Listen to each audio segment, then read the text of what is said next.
Falamos do risco de perseguição. Uma perseguição que pode culminar com fechamento de igrejas. No púlpito eu não sou político, eu sou pastor. E como pastor eu tenho que alertar o meu rebanho que tem um lobo nos rondando. Um lobo que quer tragar as nossas ovelhas. Esse é o pastor e deputado federal Marco Feliciano, do PL de São Paulo, em entrevista à repórter Vitória Abel, da Rádio CBN. Aqui, o deputado diz que fala na condição de pastor.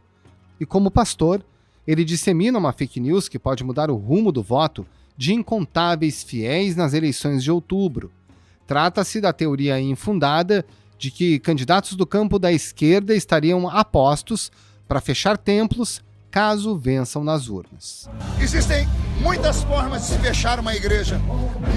Não necessariamente vir com fuzis e fechá-la.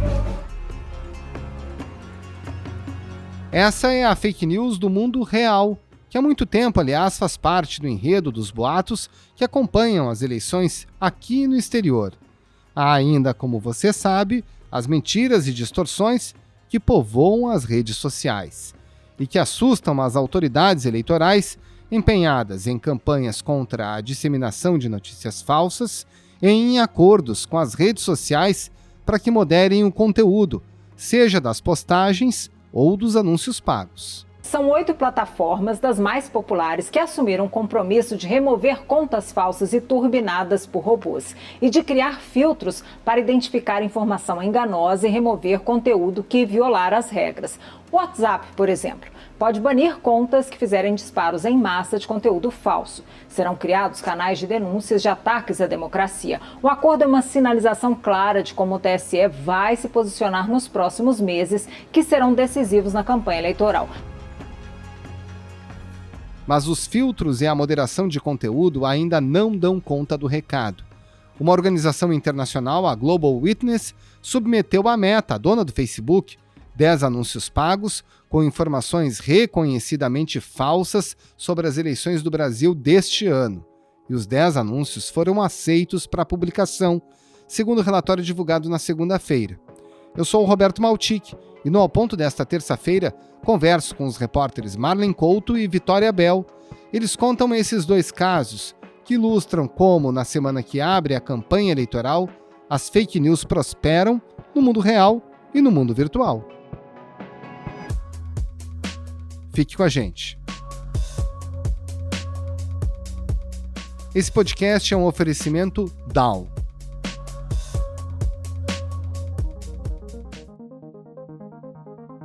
Marlen Couto, antes de a gente falar sobre esse experimento do Global Witness, para testar os filtros contra as fake news nas redes sociais, falar um pouquinho do alvo, dessa iniciativa, que foram os anúncios pagos, no caso, na Meta, dona do Facebook e também do Instagram. Dá para dizer que a estratégia dos anúncios pagos, seja na Meta ou em outras redes sociais, já está disseminada entre os candidatos na eleição desse ano aqui no Brasil? Sem dúvida, Maltic. A gente já tem visto um volume razoável, de anúncios patrocinados, especialmente a partir do período da pré-campanha, em que esses candidatos tentam aumentar a sua base digital. E vale dizer que a própria Meta ela incentiva muito que os seus usuários façam esse tipo de anúncio, porque é através desses anúncios que muitas vezes você consegue ampliar o alcance das suas publicações. Às vezes só por meio dos anúncios é que você consegue também fazer isso. A gente não sabe muito bem como funciona o algoritmo, mas a gente sabe que postagens patrocinadas acabam prevalecendo e tendo uma circulação grande dentro da plataforma. Até porque as redes ganham mais dinheiro assim, Elas têm mais lucro justamente nesse tipo de serviço. Sim, sem dúvida. E a gente já tem visto, a gente mostrou no Globo, numa reportagem, casos em que há desinformação também patrocinada por pré-candidatos, seja com ataques às urnas ou desinformação sobre o processo eleitoral de uma forma geral. Isso já está acontecendo e a tendência é que isso ganhe mais corpo ao longo da eleição. E nesses casos dos candidatos, houve algum tipo de bloqueio desse tipo de conteúdo que você percebeu? Então, nos casos que a gente mapeou junto com o NetLab da UFRJ, que é um grupo de pesquisa, laboratório voltado para acompanhar o tema de desinformação, eles mapearam 21 anúncios e os 21 anúncios continuaram no ar. Não teve nenhum tipo de indicação de que tinha desinformação ali ou proibição para que ocorresse um anúncio. E aí a gente chega a Global Witness, né? Que eles fizeram realmente uma medição, eles levaram à rede social anúncios sabidamente falsos, né? De propósito, para ver o que ia acontecer com esses anúncios. E aparentemente esses anúncios passaram pelos filtros, né? Isso, exatamente. A Global Witness, que é uma organização internacional voltada para direitos humanos, fez um teste com um conteúdo voltado para o público brasileiro. Eles já tinham feito testes semelhantes em outros países, aí voltados mais para discursos de ódio. E no caso do Brasil, eles fizeram pela primeira vez postagens com desinformação sobre eleição. E aí são conteúdos que explicitamente violam a regra do Facebook, que, por exemplo, proíbe desinformação no sentido de enganar o eleitor, por exemplo, com data, com horário enganoso, que causa algum tipo de confusão, né, no processo de votar. E então a Global Witness fez 10 postagens com conteúdos nessa linha, seja com horários diferentes do horário correto da votação, datas diferentes da data correta, ataques às urnas. E esses 10 anúncios tiveram aprovação da Meta para serem veiculados, para ficarem no ar. Um deles chegou a ser detectado como problemático ali inicialmente pela Meta, mas 6 dias depois ele foi liberado pela empresa, pela plataforma, sem nenhuma explicação do porquê, né? Do que aconteceu. A regra é clara, é proibido compartilhar informações falsas a respeito do processo eleitoral. E fazer isso tem graves consequências, principalmente para os candidatos, como multa, perda de tempo na propaganda eleitoral e até mesmo a cassação do registro de candidatura. Nessa lista de postagens que a Global Witness fez para testar a integridade ali, o processo de moderação da plataforma, tinha conteúdos que indicavam uma data errada de votação, por exemplo, para eleitores de São Paulo, para alguns povos indígenas. Também tinha conteúdo que falava sobre a documentação, que não era preciso levar documentação de identificação para votar. E também tinha mensagens de ataques às urnas no sentido de desestimular o voto, dizendo que o TSE manipulava o processo eleitoral, a votação, a contagem dos votos. E isso também foi patrocinado pela organização. Disso tudo que você falou, essa questão da data da eleição em São Paulo chama muita atenção, porque essa é uma mentira flagrante, incontestável, sem nenhum tipo de possibilidade de interpretação, e mesmo assim isso passou em tese. Agora, como é feito esse processo de moderação de conteúdo de anúncios nas redes sociais? Via de regra, o filtro se dá por meio de máquinas, robôs que fazem isso, são pessoas ou uma combinação entre pessoas e máquinas? Então, Motik, a informação que a gente tem da própria Meta é de que existe uma combinação, né? A moderação é feita por serviços automatizados e também por moderação humana. Mas a própria Meta costuma dizer que a maior parte da sua moderação é feita automaticamente, que eles inclusive conseguem detectar antes casos de desinformação ou casos de discurso de ódio, porque tem essa possibilidade de detecção automática feita por robôs. Pelo jeito, não está funcionando muito bem, né? E daí eu acho que tem outras questões para além disso, só de ser robô ou não, né? Há uma discussão também do quanto que esses modelos de moderação estão adaptados ao contexto local, né? Ao contexto brasileiro, por exemplo, nesse caso. Sim, as datas exatas, atualizadas do pleito desse ano no Brasil, por exemplo. E mesmo também, pelo contexto local, o que é um tipo de desinformação que circula muito ou não. A questão da língua portuguesa também, nem sempre esses modelos automatizados eles estão bem adaptados ao português, porque eles são pensados e são feitos inicialmente para o inglês. Então, e a gente também não sabe onde que estão localizados os moderadores humanos, se eles estão realmente no Brasil ou não, ou se isso é feito de outros países. Então, acho que tem uma questão toda que passa por aí, que muitas vezes uma dificuldade de adaptação mesmo ao contexto nacional, local, de onde está ocorrendo a disputa. Tanto é que, pouco tempo atrás, você tinha regras do Facebook que falavam em voto por carta, que não tem aqui no Brasil, né? Em uma corrida em que aparece consistentemente atrás nas pesquisas, o presidente Donald Trump elegeu o voto pelo correio como motivo para não aceitar o resultado em caso de derrota. Porque era feita uma tradução das regras dos Estados Unidos. Agora, Marlin, você trabalha no Sonar aqui, da editoria de política há bastante tempo, vive esse mundo das redes sociais e das fake news. A gente está falando sobre um universo pequeno, que é o universo dos anúncios pagos.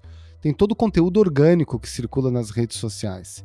Você diria que o filtro que é aplicado aos anúncios pode ser ainda mais rígido, esse que está falhando, em relação a todo o universo de publicações orgânicas nas redes sociais, ou seja, é ainda mais frouxo? Não, sem dúvida.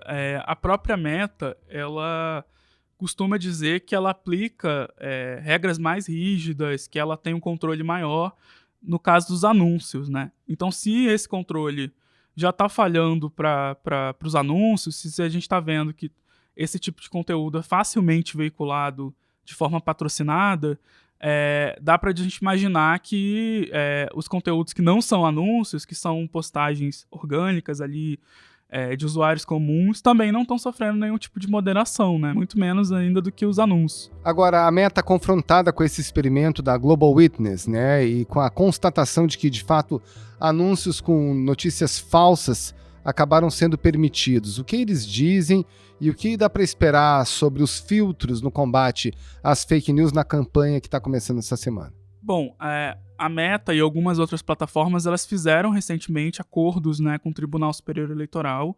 Então a gente está realmente vendo uma aproximação maior dessas plataformas, dessas redes com o TSE, mas normalmente essa aproximação não avança muito pelos acordos, né, com regras que já existiam ou com modos de moderação, práticas que já estavam acontecendo. No caso da Meta, o acordo em si ele não traz nenhum avanço em relação ao que já existia, né? Por exemplo, eles já começaram a aplicar links para o site do Tribunal Superior Eleitoral em postagens que falam de eleições. Eles têm feito também treinamentos com partidos, candidatos e mesmo com a Justiça Eleitoral.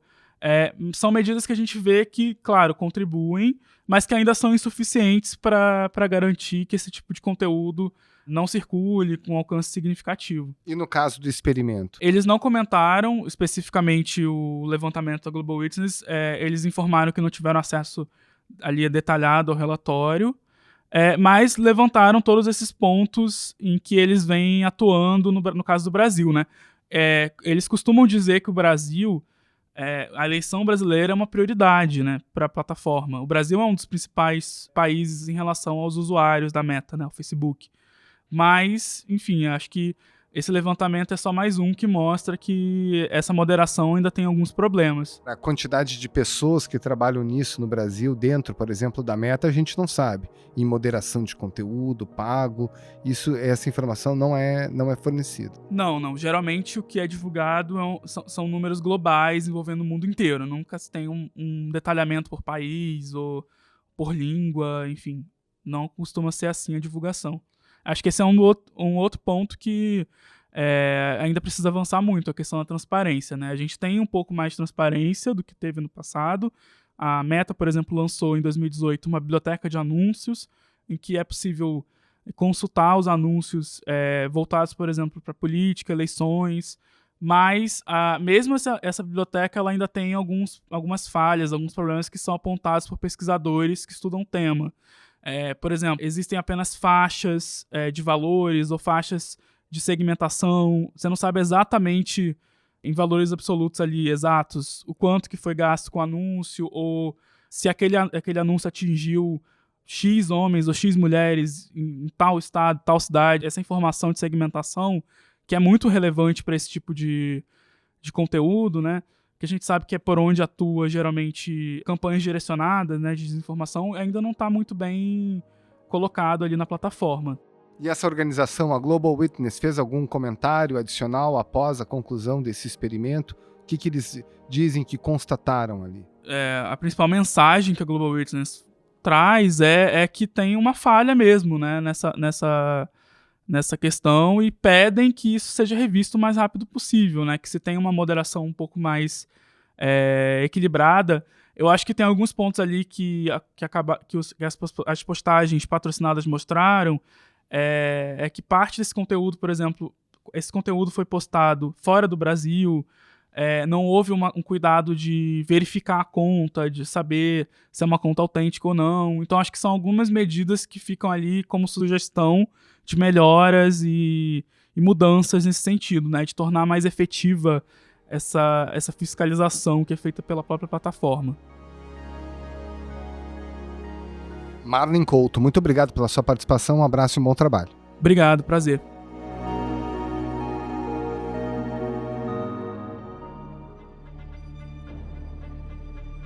Vitória Bel, a gente falou agora há pouco com o Marley Couto para falar a respeito da facilidade para disseminar fake news nas redes sociais, né? E, aliás, a gente fala bastante das redes sociais e às vezes esquece como a fake news circula facilmente nesse nosso mundo real. Você investigou apenas um método, né? Que, aliás, é bem persuasivo, dentro dos templos religiosos.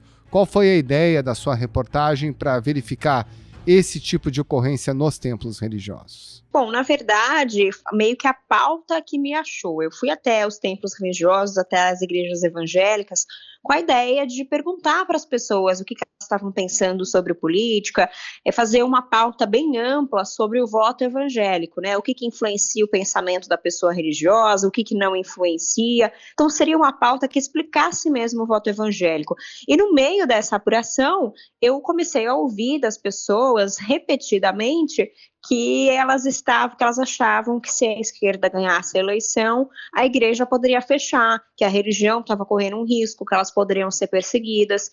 A primeira vez que eu ouvi isso, eu achei que poderia ser apenas um boato daquela igreja específica.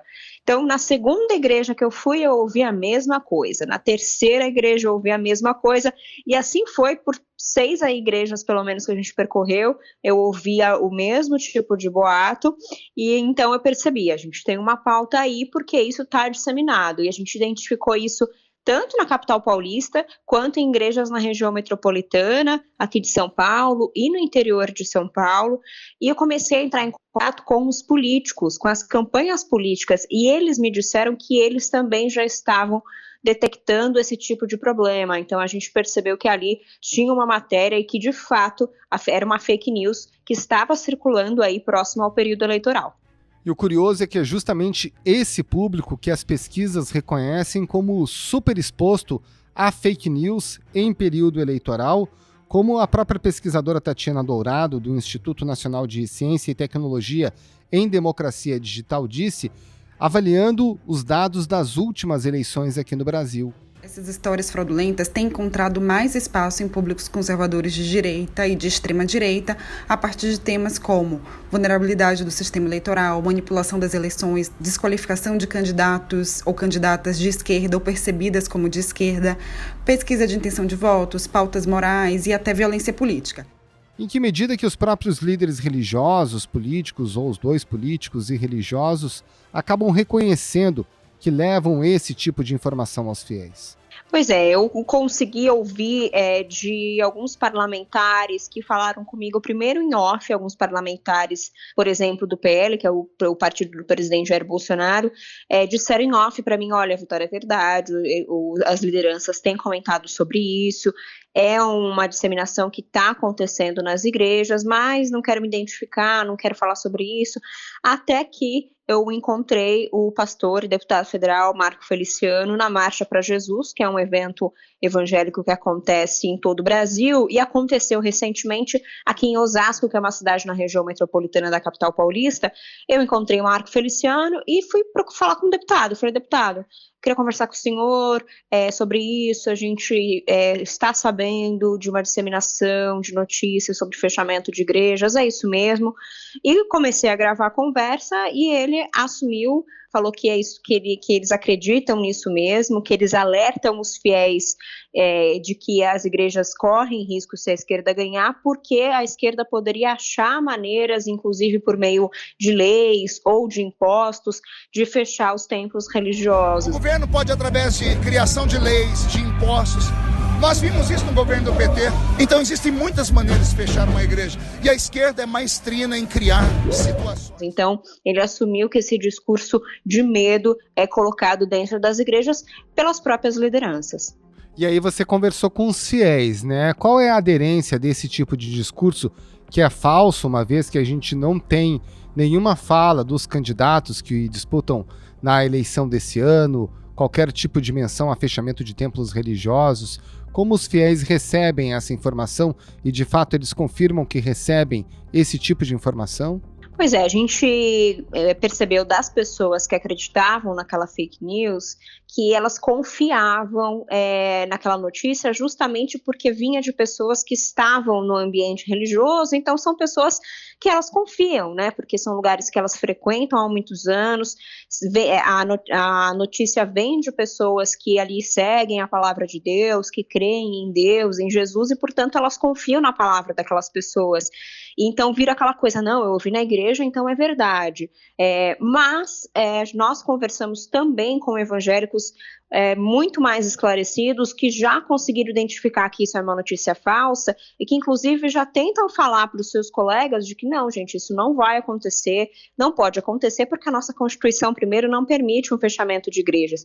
Inclusive, eu coloquei uma personagem na matéria, que é a Alice, que é uma evangélica que falou muito bem sobre isso, e do ponto de vista evangélico, que eles acreditam numa perseguição cristã, que vai existir na Bíblia, mas que isso é espiritual, e que não cabe à política entrar na igreja ou a igreja entrar na política para falar sobre esse assunto, né? A política aqui, a gente tem que pensar com a razão, e não com fé e emoção. Isso não é ser cidadão. Tentei entender o sentimento deles, que de fato é um sentimento de terror e de medo de perder um ambiente que é importante para eles. Você visitou 6 templos. Além dessa questão relacionada ao fechamento das casas religiosas, dos locais de oração, você percebeu algum outro tipo de fake news que está sendo disseminada para a campanha desse ano? Olha, eu acho que tudo fica muito com base no que eles chamam de ameaça comunista. Então, é uma narrativa que parece que vem mesmo lá dos anos 70, né, de que se a esquerda ganhar o poder, eles vão perseguir pessoas que seguem religião, pessoas que são religiosas, e por isso vão liberar aborto, vão liberar as drogas. Então, tudo isso, todos esses medos, para além do fechamento de igreja, se relacionam a uma ideia fantasiosa de que se a esquerda ganhar, eles vão fazer um libera geral de leis e que vão contra ao que os cristãos pensam, né, de acordo com a palavra, de acordo com a Bíblia. Então, eles acham que a esquerda vai liberar o aborto, que todas as mulheres vão começar a abortar, que todo mundo vai começar a usar droga livremente, que a gente sabe que não é verdade, porque, mais uma vez, né, o nosso Estado se baseia numa Constituição que depende de um Congresso Nacional para alterar ela em última instância. Vitória Abel, muito obrigado pela sua participação, um abraço e um bom trabalho. Obrigada, Maltica, até mais. Esse foi o Ao Ponto de hoje, podcast diário da redação do Globo. Nessa conversa, a gente conta com a participação de toda a equipe do jornal. As mesmas pessoas que levam até você informação e análise de qualidade todos os dias. Quer saber mais? Assine o Globo. Acesse assineoglobo.com.br e confira todas as notícias e reportagens especiais. Nesse episódio, além dos áudios da TV Globo, a gente utilizou áudios da rádio CBN. A produção foi da Raquel Pereira e a edição do Luan Oliveira. Tchau!